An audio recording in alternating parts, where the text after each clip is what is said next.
Just relax. Yep. Small scratch coming down. You're brave.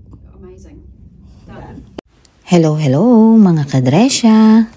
Pumunta kami dito sa pharmacy malapit dito sa bahay. Dahil magpapa-flu vaccine kami.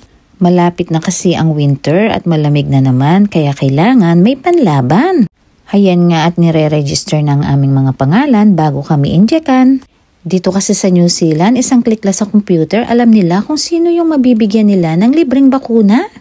Lalo na yung mga taong may medical conditions, i-email pa yan para i-remind lang na kailangan na nilang injekan. Noong bagong dating si Kisha dito sa New Zealand ay may libre pang bakuna para sa mga batang under 12 years old, kaya nakapag-avail pa siya noon. Pero hindi na kasi subsidized ng gobyerno ito, kaya kailangan na naming magbayad para sa bakuna. Ang daddy naman niya ay libre pa naman dahil meron kasing diabetes si Dante kaya kailangan niya ito eh. Ako rin ay nagpabakuna na ngayon at talagang gustong-gusto kong magpabakuna dahil last year hindi ako nagpabakuna. Hayun, tinamaan ako ng flu at wala akong panlaban.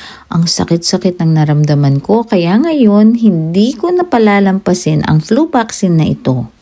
Ang hirap kasi ng nagkakasakit, apektado lahat lalo na kapag nagtatrabaho ka, hindi ka makapasok at hindi mo rin maasikaso ang pamilya mo. Kaya kahit magbayad ako, magpapa-inject talaga ako.